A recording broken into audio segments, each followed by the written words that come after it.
Hello my dear all, once again welcome back to my channel. So ಇವತ್ತು ನನ್ನ weight 60.95, 67ಇಂದ ಇಷ್ಟುವರೆಗೂ ಬಂದಿದ್ದೀನಿ ಈ 3 ಮಂತ್ಸಲ್ಲಿ. So first ಎದ್ದಿದ ತಕ್ಷಣ ಫ್ರೆಶ್ ಅಪ್ ಆಗಿಬಿಟ್ಟು 1 ಅವರ್ ವಾಕ್ ಮಾಡಿಬಿಟ್ಟು ಬರಬೇಕಾದ್ರೆ ಈ ಒಂದು ಸುಂದರವಾದ ಆಕಾಶನ ಒಂದು ವಿಡಿಯೋ ಮಾಡಿದೆ. ತುಂಬ ಚೆನ್ನಾಗಿತ್ತು ಇವತ್ತು ಆಕಾಶ ನೋಡೋದಕ್ಕೆ. ಆ್ಯಕ್ಚುಲಿ ಬ್ಯಾಂಗ್ಳೂರು ತುಂಬ ಸೆಕೆ ಜಾಸ್ತಿ ಆಗ್ತಿದೆ ನೈಟೆಲ್ಲ. ಸೊ ಮಾರ್ನಿಂಗ್ ಆ 1 ಅವರ್ ವಾಕ್ ಮಾಡೋದ್ರಿಂದ ಅಷ್ಟು ಪ್ರಶಾಂತವಾಗಿರುತ್ತೆ. ಪ್ಲಸ್ ಮೈಂಡು ಮನಸ್ಸು ತುಂಬಾ ನಮಗೆ ಚೆನ್ನಾಗಿ ಫ್ರೆಶ್ ಆಗಿರುತ್ತೆ. ಸೊ ವಾಕಿಂಗೆಲ್ಲ ಮುಗಿಸ್ಬಿಟ್ಟು every day 1 hour walking must ಮಾಡ್ತಾಯಿದ್ದೀನಿ ಇವಾಗ. ಸೊ ವರ್ಕೌಟ್ ಮಾಡೋದಕ್ಕೆ ಸ್ವಲ್ಪ ನನಗೆ ಆಗ್ತಾಯಿಲ್ಲ, ಬಿಕಾಸ್ ವರ್ಕೌಟ್ ನಾವು ಇದ್ರ ಜೊತೆಗೆ ಮಾಡಿದ್ರೆ ಇನ್ನೂ ಚೆನ್ನಾಗಿ ಶೇಪು ರಿಸಲ್ಟು ಅಮೇಝಿಂಗ್ ಆಗಿರುತ್ತೆ. ಬಟ್ ಅದು ನಮಗೆ ಇವಾಗ ಮಾಡೋಕ್ಕಾಗ್ತಿಲ್ಲ, ಅಲ್ಲಿಯಾಗಿ ಸ್ಕೂಲ್ ಇಲ್ದಿರೋ ಕಾರಣ ಸ್ವಲ್ಪ ಮೇಲೆ ಕೆಳಗೆ ಆಗ್ತಾಯಿದೆ. ಸೊ ಈ ಮಂತ್ ಬಿಟ್ಟು ನೆಕ್ಸ್ಟ್ ಮಂತಿಂದ ವರ್ಕೌಟ್ ಮಾಡೋಣ ಅಂತ ಅಂದ್ಕೊಂಡಿದ್ದೀನಿ. ಸೊ ಇವತ್ತು ನನ್ನ ಬ್ರೇಕ್ಫಾಸ್ಟ್ ಲಂಚ್ ಏನೇನಿರುತ್ತೆ ಅನ್ನೋದನ್ನು ನಿಮ್ಮ ಜೊತೆ ಶೇರ್ ಮಾಡ್ತೀನಿ. ಸಿಂಪಲ್ಲಾಗಿ ಮನೇಲಿ ಮಾಡುವಂಥದ್ದೇ ಇಂಡಿಯನ್ ಫುಡ್ಡು. ಅದು ಕರ್ನಾಟಕದಲ್ಲಿ ಏನು ಮಾಡಿ ತಿಂತೀವೋ ಅಂಥ ಒಂದು ಫುಡ್ಡಲ್ಲೇ ನಾವು ಡಯಟ್ನ ಆರಾಮಾಗಿ ಮಾಡ್ಬೋದು. ಅದರಿಂದನೇ ವೆಯ್ಟ್ ಲಾಸ್ ಕೂಡ ಆಗುತ್ತೆ. ಸೊ ಮಾರ್ನಿಂಗೇ ನಾನು ಬಂದು ಬ್ರೇಕ್ಫಾಸ್ಟು ಲಂಚ್ ಎರಡೂ ಪ್ರಿಪೇರ್ ಮಾಡೋದ್ರಿಂದ ನನಗೆ ಮಧ್ಯಾಹ್ನಕ್ಕೆ ಈಸಿಯಾಗಿ ಬೇಕಾಗಿರೋದು ರೆಡಿ ಮಾಡಿಟ್ಟಿರ್ತೀನಿ.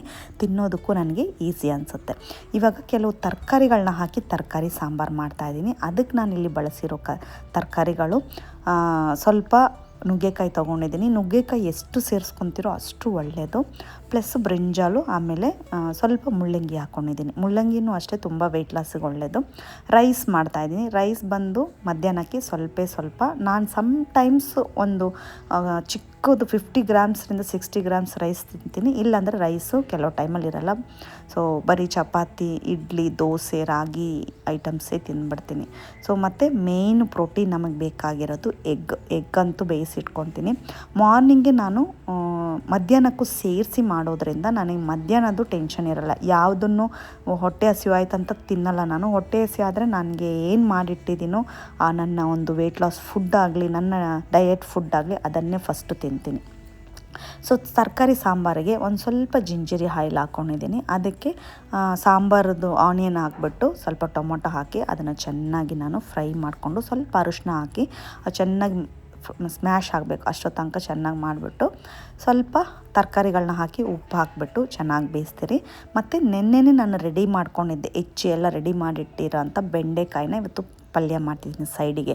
ಆದಷ್ಟು ತರಕಾರಿಗಳನ್ನ ತಿನ್ನೋದಕ್ಕೆ ಟ್ರೈ ಮಾಡಿ. ನಾವು ತರಕಾರಿಗಳನ್ನ ಜಾಸ್ತಿ ತಿಂದಷ್ಟು ನಮಗೇನಾಗುತ್ತಂದರೆ ರೈಸ್ ಕಡೆಗೆ ನಮಗೆ ಮನಸ್ಸು ಹೋಗಲ್ಲ. ಇದೇ ನಮಗೆ ಫಿಲ್ಲಿಂಗ್ ಅನ್ನಿಸ್ಬಿಡುತ್ತೆ. ಅವಾಗ ನಮಗೆ ಎಕ್ಸ್ಟ್ರಾ ಏನು ತಿನ್ನಬೇಕು ಅಂತ ಅನಿಸಲ್ಲ. ಸೊ ಮೀನ್ ವೈಲ್ ನಾನು ಮಾರ್ನಿಂಗ್ ಬ್ರೇಕ್ಫಾಸ್ಟ್ಗೆ ಉಪ್ಮಾ ಮಾಡಿದ್ದೀನಿ. ಇದರಲ್ಲಿ ಏನೋ ತರಕಾರಿಗಳು ಹಾಕಿಲ್ಲ. ಉಪ್ಮಾ ಮಾಡಿ ಜೊತೆಗೆ ಪ್ರೋಟೀನ್ ತೊಗೊಳ್ತೀನಿ, ಎಗ್. ಸೊ ಸಾಂಬಾರನ್ನ ಮಾಡಿದ್ದೀನಿ. ತುಂಬ ವೀಡಿಯೋಗಳಲ್ಲಿ ಸಾಂಬಾರು ಮಾಡೋದನ್ನು ಹೇಳಿದ್ದೀನಿ. ಬೇಳೆನ ಸಪ್ರೇಟಾಗಿ ವಿಷಲ್ ಹಾಕ್ಕೊಂಡು 4 ಅದನ್ನು ಇದ್ರ ಜೊತೆ ಹಾಕಿ ಮಿಕ್ಸ್ ಮಾಡಿ ಒಂದು ಒಗ್ಗರಣೆ ಕೊಟ್ಟಿದ್ದೀನಿ. ಸೊ ಬೆಳಗ್ಗೆ ಬ್ರೇಕ್ಫಾಸ್ಟಿಗೆ ಪ್ರೋಟೀನ್ ಸಮೇತ ಒಂದು ಸ್ವಲ್ಪ ಪುದೀನ ಚಟ್ನಿ ತೊಗೊಂಡಿದ್ದೀನಿ. ಪುದೀನ ಮತ್ತು ಚಟ್ನಿ ಕಡಲೆ ಹಾಕಿ ಪುದೀನ ಚಟ್ನಿ. ಆಮೇಲೆ ಸೋರೆಕಾಯಿದು ಸೋರೆಕಾಯಿ ಜ್ಯೂಸ್ ಹೇಗೆ ಮಾಡೋದು ಅನ್ನೋಂಥ ನಾನು ಚಾನಲಲ್ಲಿ ಅಪ್ಲೋಡ್ ಮಾಡಿದ್ದೀನಿ. ಸ್ವಲ್ಪ ಉಪ್ಮಾ 60 to 70 ಗ್ರಾಮ್ಸ್ ಇರುತ್ತೆ ಉಪ್ಮಾ. ಸೊ ಪ್ರೋಟೀನ್ ಎಗ್ ಬಂದು 3 ಎಗ್ಸು, ಅದರಲ್ಲಿ 3 ಯೆಲ್ಲೋ ಇಲ್ಲ 3 ವೈಟ್. ಸೊ ಆ ಥರ ನೋಡಿಕೊಂಡು ತಗೊಳ್ತಾ ಇದ್ದೀನಿ.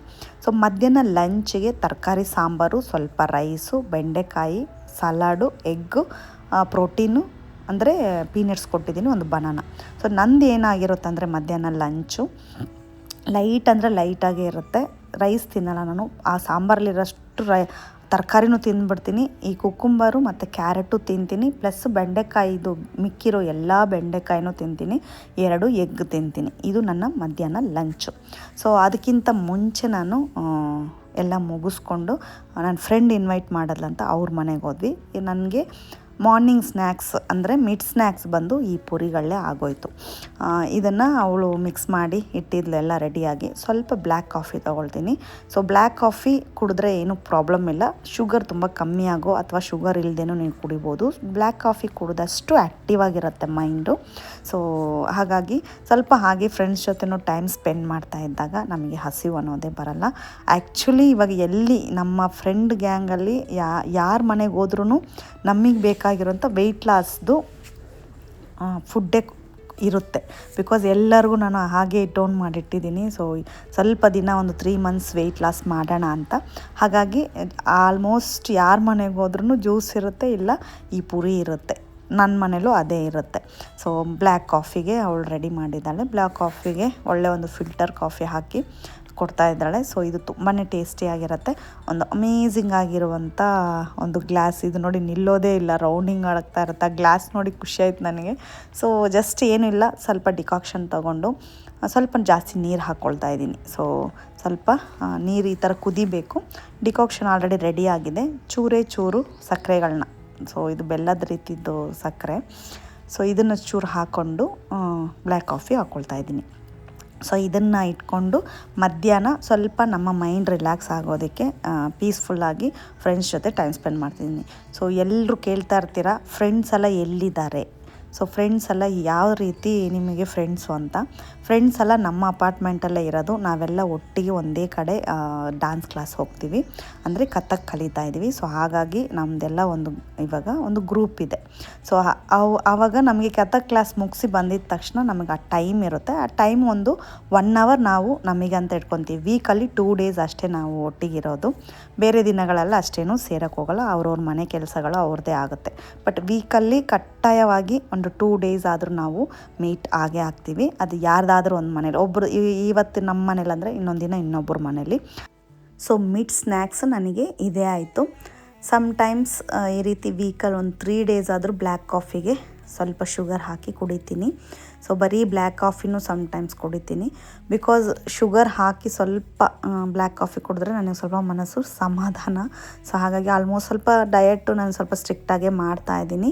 ಈ ಕಾಫಿ ವಿಷಯದಲ್ಲಿ ಮಾತ್ರ ಸ್ವಲ್ಪ ಬಿಟ್ಟು ಕೊಟ್ಟು ಹೋಗ್ತಾಯಿದ್ದೀನಿ. ಬಿಕಾಸ್ ತುಂಬ ನಾನು ಫುಲ್ ಡಯಟಿಗೆ ಹೋದ್ರೇ ಸ್ವಲ್ಪ ಫ್ರಸ್ಟ್ರೇಷನ್ಗೆ ಹೋಗ್ಬಿಡ್ತೀನಿ. ಅದಕ್ಕೋಸ್ಕರ ನಿಧಾನಕ್ಕೆ ಆಗಲಿ ಅಂತ. ಸೊ ಇದಾದಮೇಲೆ ಈವ್ನಿಂಗ್ ಸ್ವಲ್ಪ ಹೊತ್ತು ಲಿಯಾನ ಆಡಿಸ್ಕೊಂಡು ಮನೆಗೆ ಡಿನ್ನರ್ ಮಾಡೋಕ್ಕೆ ಬಂದಾಯಿತು. ಸೊ ತುಂಬ ದಿನದಿಂದ ಲಿಯಾ ಬಿರಿಯಾನಿ ಬೇಕು ಅಂತ ಕೇಳ್ತಾ ಇದ್ಲು. ಹಾಗಾಗಿ ಸಿಂಪಲ್ಲಾಗಿ ಒಂದು ಬಿರಿಯಾನಿ ಮಾಡ್ತಾಯಿದ್ದೀನಿ, ಚಿಕನ್ ಬಿರಿಯಾನಿ. ಈ ಬಿರಿಯಾನಿ ರೆಸಿಪಿ ಆಲ್ರೆಡಿ ನನ್ನ ಚಾನಲಲ್ಲಿ ಅಪ್ಲೋಡ್ ಆಗಿದೆ. ಬರೀ ಬಿರಿಯಾನಿ ಮಾತ್ರ ಅಪ್ಲೋಡ್ ಮಾಡಿದ್ದೀನಿ, ತುಂಬ ಕಮ್ಮಿ ಆಯಿಲಲ್ಲಿ, ಹೋಗಿ ಚೆಕ್ ಮಾಡ್ಕೊಳ್ಳಿ. ಜೊತೆಗೆ ಚಿಕನ್ ಪೆಪ್ಪರ್ ಫ್ರೈ ಮಾಡ್ತಾಯಿದ್ದೀನಿ. ಅದಕ್ಕೆ ಇಷ್ಟು ಇಂಗ್ರೀಡಿಯೆಂಟ್ಸ್ ಹಾಕ್ಕೊಂಡು ಲೈಟಾಗಿ ಫ್ರೈ ಮಾಡಿಕೊಂಡು ಧನಿಯಾನೂ ಹಾಕ್ಕೊಂಡು ಇವಾಗ ಲೈಟಾಗಿ ಸ್ವಲ್ಪ ಆಲೂಗೆಡ್ಡೆನ ಫ್ರೈ ಮಾಡ್ಕೊತಿದ್ದೀನಿ. ಇದು ಸ್ವಲ್ಪ ಟೇಸ್ಟ್ಗೆ ಚೆನ್ನಾಗಿರುತ್ತೆ ಬಿರಿಯಾನಿಗೆ. ಹಾಗಾಗಿ ಸೊ ಲಿಯಾಗೆ ಅವ್ರ ಅಪ್ಪನಿಗೆ ಇಬ್ಬರಿಗೆ ಮಾಡ್ತಾ ಇರೋದು. ಅವರಿಬ್ಬರಿಗೆ ಮಾಡ್ತಿರೋದ್ರಿಂದ ಸ್ವಲ್ಪ ಕಮ್ಮಿನೇ ನಾನು ಬಿರಿಯಾನಿನ ಕ್ವಾಂಟಿಟಿ ಕಮ್ಮಿ ಮಾಡ್ತಾಯಿದ್ದೀನಿ. ಸೊ ಹಾಗಾಗಿ ಜಾಸ್ತಿ ಯಾವುದೇ ರೀತಿ ನಾನು ಏನು ಚಿಕನ್ನು ಯೂಸ್ ಮಾಡ್ತಿಲ್ಲ. ಹಾಗಾಗಿ ಸ್ವಲ್ಪ ಆಲೂಗೆಡ್ಡೆ ಯೂಸ್ ಮಾಡ್ತಿದ್ದೀನಿ. ಆಲೂಗೆಡ್ಡೆ ಇದರಲ್ಲಿ ಫ್ರೈ ಮಾಡಿ ಹಾಕಿದ್ರೆ ಅದರ ಟೇಸ್ಟ್ ಇನ್ನೂ ಎನ್ಹಾನ್ಸ್ ಆಗಿರುತ್ತೆ. ಈರುಳ್ಳಿನ ಚೆನ್ನಾಗಿ ಫ್ರೈ ಮಾಡಿ ತೊಗೊಂಡು ಸಪ್ರೇಟಾಗಿ ಇಟ್ಟಿದ್ದೀನಿ. ಅಂದರೆ ಚಿಕನ್ನಲ್ಲಿ ಮ್ಯಾರಿನೇಟ್ ಮಾಡ್ತೀವಲ್ವ, ಅದ್ರ ಜೊತೆಗೆ ಮಿಕ್ಸ್ ಮಾಡಿ ಇಡೋದಕ್ಕೆ. ಚಿಕನ್ ಆಲ್ರೆಡಿ ಮಿಕ್ಸ್ ಮಾಡಿ ಇಟ್ಟಿದ್ದೀನಿ. ಸೊ ಅದು ಕಂಪ್ಲೀಟ್ ವೀಡಿಯೋ ನಿಮಗೆ ನನ್ನ ಚಾನಲಲ್ಲಿ ಅಪ್ಲೋಡ್ ಮಾಡಿದ್ದೀನಿ, ಹೋಗಿ ಚೆಕ್ ಮಾಡ್ಕೊಳ್ಳಿ. ತುಂಬ ಕಮ್ಮಿ ಆಯಿಲಲ್ಲೇ ಚಿಕನ್ ಬಿರಿಯಾನಿನ ರೆಡಿ ಮಾಡೋದು. ಸೊ ಇದನ್ನು ಸ್ವಲ್ಪ ಆಯಿಲಲ್ಲೇ ಫ್ರೈ ಮಾಡ್ಕೋಬೇಕು. ಆಲೂಗೆಡ್ಡೆನ ಲೈಟಾಗಿ ಫ್ರೈ ಆದಮೇಲೆ ಮತ್ತೆ ಸ್ವಲ್ಪ ಆ ಆಯಿಲಲ್ಲೇ ಸ್ವಲ್ಪ ಆನಿಯನ್ ಹಾಕ್ಬಿಟ್ಟು ಚೆನ್ನಾಗಿ ಫ್ರೈ ಮಾಡ್ಕೊಳ್ಳಿ. ಸ್ವಲ್ಪ ಮೀಡಿಯಮ್ ಒಲೆಯಲ್ಲೇ ಇಟ್ಬಿಡಿ, ತುಂಬ ಸೀದು ಹೋಗೋ ಥರನೂ ಇಡಬೇಡಿ, ಲೋ ಫ್ಲೇಮಲ್ಲೂ ಬೇಡ. ಸ್ವಲ್ಪ ಮೀಡಿಯಮ್ ಫ್ಲೇಮಲ್ಲಿ ಇಟ್ಕೊಂಡು ಆರಾಮಾಗಿ ಇದನ್ನು ಫ್ರೈ ಮಾಡ್ಕೊಳ್ಳಿ. ಈ ಚೆನ್ನಾಗಿ ಫ್ರೈ ಆದಮೇಲೆ ಮ್ಯಾರಿನೇಟ್ ಮಾಡಿಟ್ಟಿರೋವಂಥ ಚಿಕನ್ನ ಇದರೊಳಗಡೆ ಕಂಪ್ಲೀಟಾಗಿ ಹಾಕ್ಕೊಳ್ಳೋದಷ್ಟೇ. ತುಂಬ ಕಮ್ಮಿ ಅಂದರೆ ತುಂಬ ಕಮ್ಮಿ ಆಯಿಲು. ಈ ಚಿಕನ್ಗೆ ನಾನು ಯಾವುದೇ ರೀತಿ ಆಯಿಲ್ನ ಹಾಕಿಲ್ಲ. ಚಿಕನ್ಗೆ ನಾನು ಕರ್ಡು, ಪುದೀನ, ಕೊತ್ತಂಬರಿ, ಶುಂಠಿ ಬೆಳ್ಳುಳ್ಳಿ paste, biryani powder, garam masala powder, ಚಕ್ಕೆ, ಲವಂಗ ಇದನ್ನೆಲ್ಲ ಒಟ್ಟಿಗೆ ಮಿಕ್ಸ್ ಮಾಡ್ಕೊಂಡಿದ್ದೀನಿ. ಸೊ ಮೇಯ್ನಾಗಿ ಮೆಂತ್ಯ ಸೊಪ್ಪು ಸ್ವಲ್ಪ ಹಾಕ್ಕೊಂಬಿಡಿ. ಡ್ರೈ ಮೆಂತ್ಯ ಹಾಕಿದ್ದೀನಿ ನಾನು, ನೀವು ಹಸಿ ಮೆಂತ್ಯ ಆದ್ರೂ ಹಾಕ್ಕೋಬೋದು. ಚೆನ್ನಾಗಿ ಮಿಕ್ಸ್ ಮಾಡಿ ಸೈಡಿಗೆ ತಿಕ್ಕಿದ್ದೆ. ಇದು 1 ಅವರ್ ಹಾಗೆ ಮ್ಯಾರಿನೇಟ್ ಆಗಿತ್ತು.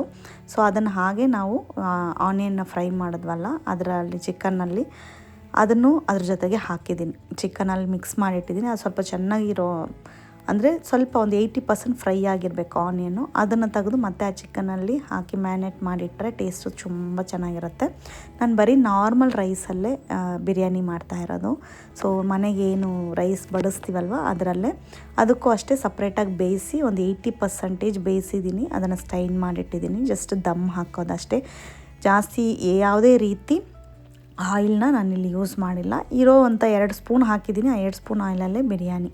ಸೊ ಇವಾಗ ನೆಕ್ಸ್ಟು ಪೆಪ್ಪರ್ ಫ್ರೈಗೆ ಪೆಪ್ಪರ್ ಫ್ರೈಗೆ ಸ್ವಲ್ಪ ಆಯಿಲು, ಒಂದು 2 ಆನಿಯನ್ನ ಚೆನ್ನಾಗಿ ಉದ್ದುದ್ದಕ್ಕೆ ಹೆಚ್ಚಿ ಹಾಕ್ಕೊಂಡಿದ್ದೀನಿ. ಚಕ್ಕೆ ಲವಂಗ ಸೇಮ್ ಅದೆಲ್ಲ ಹಾಕ್ಕೊಂಡು ಸ್ವಲ್ಪ ಖಾರ ಇಲ್ದಿರೋಂಥ ಮೆಣಸಿನ್ಕಾಯಿನ ಹಾಕ್ಕೊಂಡಿದ್ದೀನಿ. ಬೇಕು ಅಂದರೆ ಸ್ವಲ್ಪ ಹಸಿಮೆಣ್ಸಿನ್ಕಾಯಿನ ಹಾಕ್ಕೋಬೋದು. ಲಿಯಾ ತಿನ್ನೋದ್ರಿಂದ, ಪೆಪ್ಪರ್ ಯೂಸ್ ಮಾಡೋದ್ರಿಂದ ಸ್ವಲ್ಪ ಖಾರ ಇಲ್ದಿದ್ದು ಹಾಕ್ಕೊಂಡಿದ್ದೀನಿ. ಜೊತೆಗೆ ಕರಿಬೇವು ಸೊಪ್ಪು ಹಾಕಿ ಚೆನ್ನಾಗಿ ಫ್ರೈ ಮಾಡಿ 1 ಸ್ಪೂನ್ ಆಯಿಲ್ ಹಾಕಿದ್ದೀನಿ ಅಷ್ಟೇ. ಸೊ ಆದಷ್ಟು ಆಯಿಲ್ ನಾವು ಕಂಟ್ರೋಲ್ ಮಾಡಿದರೆ ನಮ್ಮ ವೆಯ್ಟ್ ಲಾಸು ಬೇಗ ಆಗುತ್ತೆ. ಪ್ಲಸ್ ಶುಗರು ಕಂಟ್ರೋಲ್ ಮಾಡಬೇಕು. ಸೊ ಡೈಲಿ ನಾನು ಶುಗರ್ ತಿನ್ನಲ್ಲ, ಅಂದರೆ ರೈಸ್ ಐಟಮ್ಸು ಕೆಲವು ಟೈಮಲ್ಲಿ ಅವಾಯ್ಡ್ ಮಾಡ್ತೀನಿ. ಶುಗರ್ ಅಂದರೆ ಬರೀ ಶುಗರಲ್ಲೇ ಶುಗರ್ ಇರಲ್ಲ, ಚಪಾತಿಯಲ್ಲಿರುತ್ತೆ, ರೈಸಲ್ಲಿರುತ್ತೆ, ನಾವು ತಗೊಳ್ಳೋ ಎಲ್ಲ ಆಹಾರದಲ್ಲೂ ಸ್ವಲ್ಪ ಸ್ವಲ್ಪ ಶುಗರ್ ಕಂಟೆಂಟ್ ಇರುತ್ತೆ. ಅದನ್ನೆಲ್ಲ ಸ್ವಲ್ಪ ಕಮ್ಮಿ ಮಾಡಿದ್ರೂ ಸಾಕು. ಕಾಫಿಗೆ ಬೇಕಾದರೆ ಒಂಚೂರು ತೊಗೋಬೋದು, ಬಟ್ ಆದರೆ ಎವ್ರಿ ಡೇ ಅಲ್ಲ, ವೀಕಲ್ಲಿ ಒಂದು 2 ಟೈಮ್ಸ್ 3 ಟೈಮ್ಸ್ ತೊಗೋಬೋದು. ತುಂಬ ಅವಾಯ್ಡ್ ಮಾಡೋಕ್ಕಾಗಲ್ಲ ಅಂದವರು, ನನ್ನ ಥರ ಇರೋರು. ಸೊ ನಾನು ಬ್ಲ್ಯಾಕ್ ಕಾಫಿಗೆ ಸ್ವಲ್ಪ ಶುಗರ್ ಹಾಕ್ಕೊಂಡೇ ಕುಡಿತೀನಿ, ಅದು ವೀಕ್ಲಿ 2 to 3 ಟೈಮ್ಸು.